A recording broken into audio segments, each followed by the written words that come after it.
I never thought anything strange could come from this day. On a rather sunny day, I filled up the trash bin next to my street with the garbage that I had been filling my home. I knew that the dumpster truck would be around soon to empty it, as it always had been every day. Seeing as I had nothing else to do for the morning, I decided it would be the proper time to go for a quick 5-minute jog to the next block downtown. In fact, the temperature was in the perfect spot so that I never really got too hot until the end of my jog. As I was walking back to my home as part of my cool down, I was shocked at what I found. The trash in the bin had not been picked up, but rather was strewn all over the bin. Bark's root beer cans were littered almost all around the bin in a circle, along with various other bits of debris. The trash bag that I had placed their unwanted material into appeared to be emptied completely and was just laid on top of the bin. Wondering what could have ever happened, I began to clean up the unexpected mess. However, as I was about to place one of the Bark's cans back into the bag, it seemed as if the stack wasn't completely empty. I curiously peeked in to find an old SNES cartridge. I didn't remember throwing out anything like that recently. In fact, every SNES game that I ever bought before is still sitting in my basement. I figured maybe whoever littered the trash everywhere did this, so I took the game out and examined it. What was on it surprised me. I know there are a lot of stories about games that have the label torn off or just a suspicious-looking cartridge to begin with. However, the label actually seemed professional in its making. The only thing off about it was the premise of the game as shown in the label. The title of the game was My Little Pony: Friendship is Magic, similar to how it's titled in the show's name in the iOS game. The Generation 4 character models were even present on the cartridge as well. Twilight Sparkle, Pinkie Pie, Fluttershy, and all other main characters were present. This was especially odd since the version of the show came out in 2010, which was way after the time anybody making SNES games were a profit. I then thought back to a particular game known as Battlecade for the original NES. Someone had accidentally programmed that for an old system long after it was abandoned by most developers. In fact, the guy was even selling a physical copy of it to people for a small profit. After hearing this, I figured maybe it was some fan developer that wanted to share his or her creation with someone else. I was rather curious as to why this had been done in such a measly manner, though. They could have just left the game on my doorstep and it would have been gladly sat down next to play it. As I was beginning to walk back into my home, I noticed that the back of the cartridge didn't feel as smooth as it should have. My finger slid slightly across the rough patch somewhere. I flipped the supposed game over, and I noticed one piece of tape on the back. In black marker, and almost seeming as if it was in Times New Roman font, it read, "I'm sharing the magic, T.S." T.S.? Those were the same initials as Tara Strong, the voice actor who was Twilight Sparkle within the game that it was based on. I thought it was kinda cool that whoever had made this had also gotten the approval of one of the awesome voice actors as well. I remember seeing a saying somewhere once before that described whatever Tara Strong touches turns into gold. Seeing as how I have yet to see anything terribly bad come out of her whenever she's a part of something, I thought that the saying would have been merit of determining how good this game really was to play. I think I rambled on enough about how I managed to come across the game. I think it's time to describe what came from playing it. When I first booted it up, I was surprised to see that the 16-bit sprites within the game actually closely resembled what the 6 main ponies in the show looked like. They were sitting in front of what was Fluttershy's home in the show. They seemed to be relaxing with a nice little picnic. Twilight was reading another book as usual. Fluttershy seemed to be resting along with her pet bunny Angel resting next to her. Rainbow Dash could be seen lying right down on her back with some sunglasses on. Pinkie Pie seemed to be focused on waiting for something to come out from underneath the picnic rag? I didn't even know. She's hard to figure out in the show, too. Rarity and Applejack just had their backs against a tree. All of this was covered in the classic logo, which read My Little Pony. Most impressive yet was the audio. It was a classic remix of Pinkie Pie's Smile song from the show, which is one of my favorites of all time. It always seemed to cheer me up on my worst days. Hearing it through an SNES sound chip was just beautiful. I think this game actually had some effort put into it. After I had been getting over the beauty of the Smile track, I proceeded to start up the game. The first few scenes explained the basic controls that I would have had to use to get past certain obstacles. If anything, the gameplay was similar to what Try-In had to offer if you would have had to use all your characters to get past certain obstacles. For example, Rainbow Dash was necessary to remove thunderclouds and fly over things, while Fluttershy could be used to tame and walk past any large living creature that would happen to run past. Of course, from the inanimate objects along with several other threats, Twilight was always there to work her magic. Pinkie Pie was able to launch a party cannon attack, which somehow managed to turn enemies and projectiles into some sort of cake batter. Applejack's main purpose was bucking all the apples out of a tree for more food in the event that your party's health got too low. Apple trees were very rare in this game, though, and would only provide a maximum of 3 apples when bucked.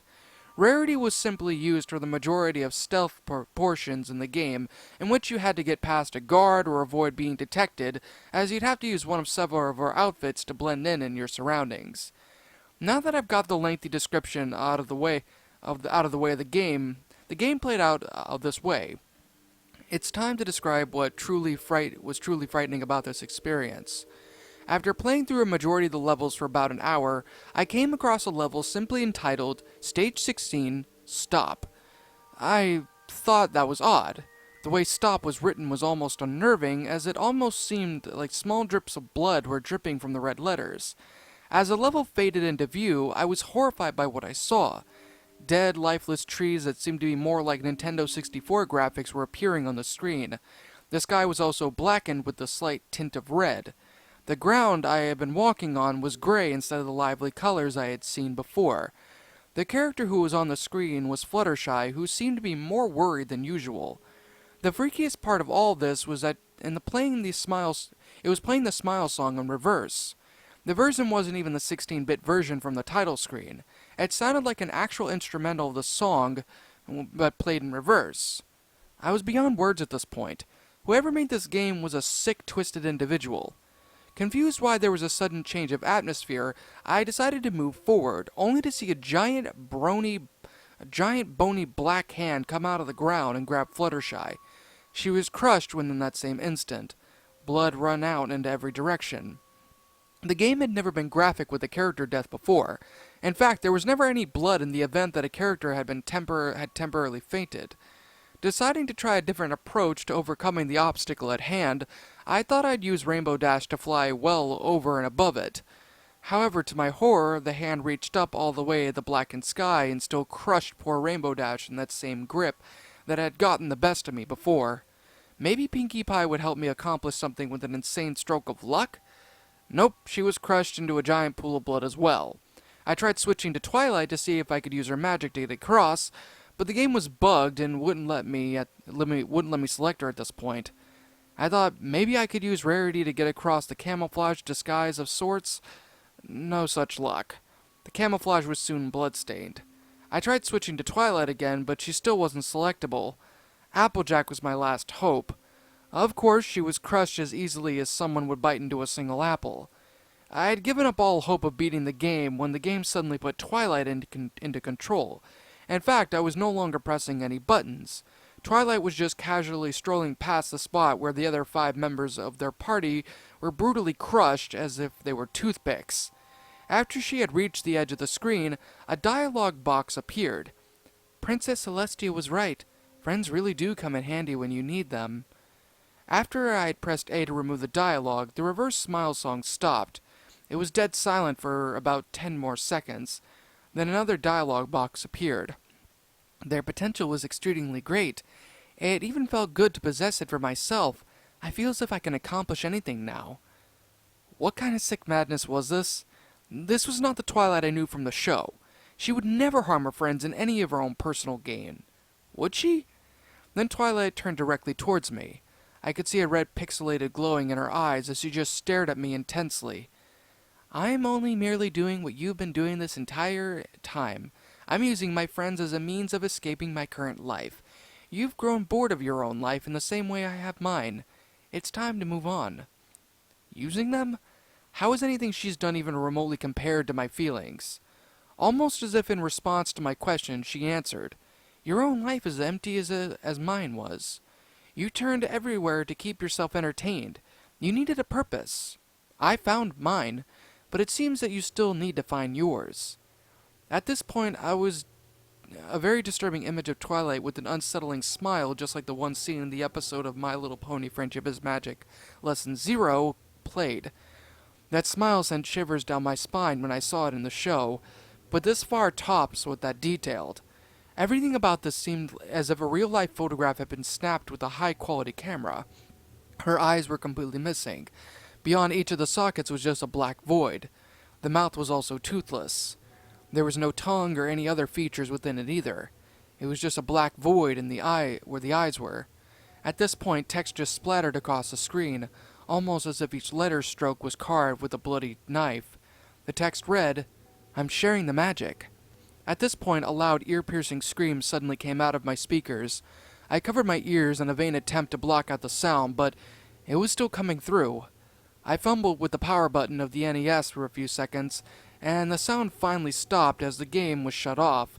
I ejected the game cartridge and left it sitting on my kitchen table. I knew I had to share this experience with everyone, and I needed all of the proof I could get to show everyone my case was real. However, I felt really tired despite my time being only about 1 in the afternoon, so I figured that a quick nap wouldn't hurt me much. However, during this quick nap, I happened to have a strange dream. I felt like I was walking down the street in my original hometown of Bellevue, Connecticut.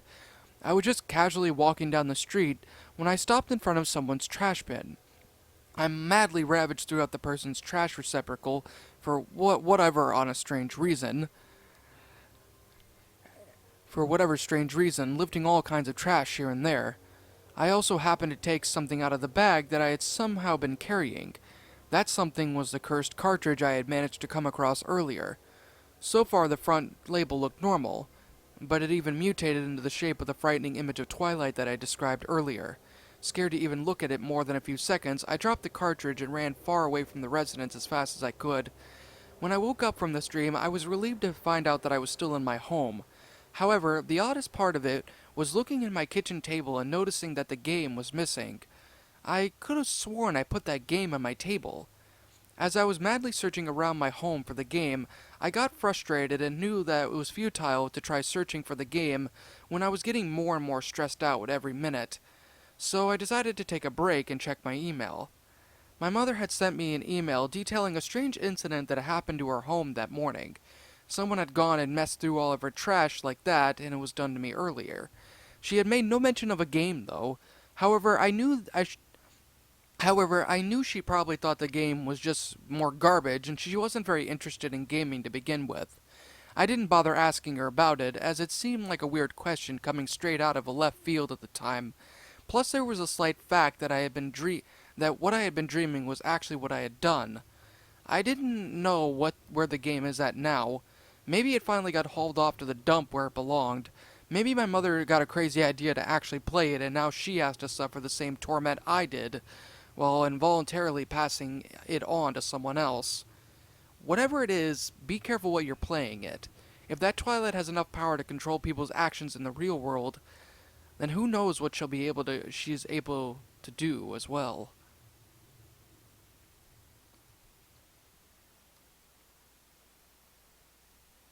And that, my little shadows, was My Little Pony SNES, a My Little Pony Friendship is Magic gaming creepypasta. My final thoughts on the story? Well, look at you guys. You're all getting a brand new video game pasta.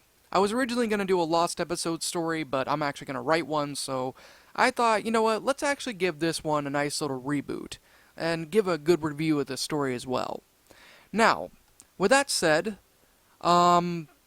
this story for me was a little bit of a hit and miss kind of deal. I don't know how that's possible, but this was a hit or miss story for me personally. However, before I actually get into the reasons why that's the case, I'm going to go on ahead and read some of the comments here. It says, MLP rules, this was awesome. I wanted to play this for myself, but no one has made a ROM for it yet. The scariest part of MLP? That was about it. Another one says, I hate Pony. I want to play this game. Wow, this was not good to say the least. This is another comment. Other than the lack of build-up and rush transition to normal to spoopy, constant cliches and boring plot, the story had a lot of problems. First is the grammar. It's not that it's bad, it's just trying too hard to be good. It doesn't seem like it was written by a normal person, it seems like the person had some mental issue.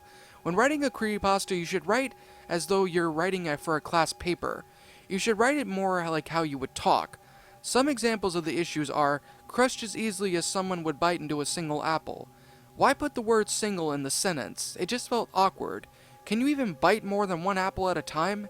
The main character was a complete idiot the entire story, and it just felt weird the whole time whenever he was bullshitting us about how he runs in the morning to go is how to see the initial TS, and he just instantly knows as a signature of a voice actor. Which brings me to the next creepy part of the main character. Why does he know so much about the show? I don't watch the show, but the shows I do watch, I don't know the names of the voice actors. Take Full Metal Alchemist, for instance. I love that show, but I can never remember the main character's voice actor's name, even though the same guy does voices for other shows and games I watch or play. Then, when the story transitions from normal to spooky, without any reasons, the only changes are a little blood, lifeless trees, and a darker setting with a reverse song playing in the background. Which is not that scary, really, but for some reason the main character says whoever made this game was a sick, twisted individual. Why this is made, it's said I have no idea. That is if, like I said, screw you, Magno, you put Mario in some dark levels near the end of the recent games. It just doesn't make sense. The ponies then get massacred, which was pretty funny. Also, we needed more blood cliches because blood equals scary, but the Twilight series shows up and questions the author. The part that was really confusing became the Twilight series questions the main character about their life or something. But the main character only backstory is that it's obsessed with ponies. Next we get to another cringeworthy cliche. The Twilight series using its power to control the main character in real life. The main character also thinks that Twilight is real, which was another creepy thing about him, her, it. The main character also thinks that it's his own mom is going to waste its time playing an SNES game about ponies. The main character thinks that it would torment her. How would it torment her if it was explained and it was just weird? The story had every cliche in the book, so overall I rated it 3 out of 10 out of the creepiest part of the story of the main character. Also, sorry if this was harsh, but it's just my opinion, and congrats if you managed to read the whole comment. And those who didn't, I don't blame you. Another one says, 9 out of 10, great. Has anybody made a ROM out of this? It seems that a majority of these comments are asking solely if someone made a ROM out of this. I think somebody actually made something similar to this in a ROM, but yeah. Another one says, this pasta has development, unlike most other stories I read over the time, and being a fan of Creepypasta. Yeah, the story has its cliches, but not too many. And since I am now a brony, this scares me even more since it targets something I enjoy. I also think that this was a bit of a Sonic.exe feel to it. Twilight Sparkle killing her friends and the image at the end, and I like that type of stuff. 9 out of 10. I saw the image, it scared the crap out of me. I wanted to watch Mr. Creepypasta read it, but I got too scared. The game concept sounds fun, an RPG of sorts. Someone should make it with all the blood and creepy things and make it a free indie game. That'd be cool. 9 out of 10, awesome. Oh wow, good job, 9 out of 10. A pony pasta about a non-existent homebrew of the 4th generation of My Little Pony? I'm not really much of a pasta expert, but I'm 100% sure a brony wouldn't find such a bizarre item. But if he does, so be it. Besides that, the pasta's nice nonetheless. What could ever be next? A SpongeBob creepypasta about the NES homebrew of the show? Or maybe some homebrew of a crossover fighting game of SpongeBob and My Little Pony, and it plays like Street Fighter X, Tekken, and it could be played on the Nintendo 64? Okay, I don't know if that person was trying to be a smart aleck or was actually being genuine. Wow, just wow. I love the way you played with Twilight's insanity at the end results. It was very good. I like the phrase, I'm sharing the magic. Certainly sounds like something Twi would say. One of the best pastas I've read so far. Pretty good. Thank you, it's good to hear that it was my first serious attempt. That was kinda scary. Well, it scared the living crap out of me, but that's just me. And that right there is entirely the amount of comments and reviews, more or less, with the actual story itself in the comment section. Now, for my own personal review, I have to say right here and right now that this was an okay story. Meaning that the beginning in itself, I actually have to admit, the build-up for the beginning was actually pretty darn good. And the explanation of the actual gameplay itself was also something I found to be really enjoyable for the most part. Now, of course, the grammar was not exactly too good. I mean, there was parts of it that was extremely difficult for me to read, hence the reason why I kind of stuttered at parts, and that really needs to be edited in a way that would be a little bit easier for someone like myself to actually read. But for the most part, for nearly half the story, it played out really well. The concept itself was actually quite interesting, and despite the cliche of somebody, finding something in the trash and things like that, it actually had a relatively somewhat believable concept to it. And the description of the game, for the most part, was, well, really good. That is, however, until it got to the point where it brought up the actual spooky part. There's a thing called build-up. This story actually had relatively good build-up, but unfortunately with this part, it was like, oh my god, are you serious? That's kind of the first few words that came into my mind whenever I actually thought about this storyline. What I honestly can say I was not a huge fan of was the blood, the gore, and other kind of cliches like that within the story itself. And the fact that it just kind of went from 1 to 100, maybe not so much quickly, but it didn't build it up properly. But even if it did manage to build it up, there's still not much of an excuse to sit there and use blood and gore and things like that in a lost video game pasta. I mean, I get it that people could easily make something like that, but honestly, it's just really... That's really my main thing I have to think with it. But honestly, the rest of the story only continues to get worse from that. I mean, it's a terrible transition. It went from like being a really good startup and actually being good to going downhill relatively quickly with the story. Like for example, the blood, the eyes and things like that, the lack of eyes, I might add, the what else was there? The fourth wall breaking. The fourth wall breaking where where Twilight actually talks to the character. And then after that, sitting there and going on the line of Lesson Zero, sharing the magic, and then the protagonist sitting there and going so far to say, oh, Twilight's following me, or she might be able to open up the gate. No! Protagonist! Near! No! N/O. No! That's not how that works. That's not how any of this works with a creepypasta. I mean, the idea of Twilight being a supposedly real person or whatever, doing something, possessing the game or what, it is not good, people. I have to be honest here. It's not good in any form or in any way. I mean, it just seems as though it was played out more or less for some cheap scares than anything. Note to self, it's not scary. It's just cheap. It's like going to a bargain bin and finding like a fake copy of I don't know, a bootleg Cars or something, and then playing it and expecting it to be great, and then it just going downhill. I mean, I know that might sound a little bit harsh, but it's the honest truth when I say that this story did not play out properly in the ending. But what would I have personally done to help make the story better? Personally, what I would have done is completely and utterly get rid of the cliched part 2 and rewrite it to the part where it actually had some form of a build-up to it. I'm not saying that the game can't be scary, but it can't have unnecessary blood and gore and things like that within the story, otherwise people are not going to take it seriously, and then it's just going to become a major cliche fest. I mean, that's the thing that could have really been done to really help improve this story. But of course, like I always say with these creepypastas, this is simply my own personal opinion, and if you disagree with it, that's perfectly fine too.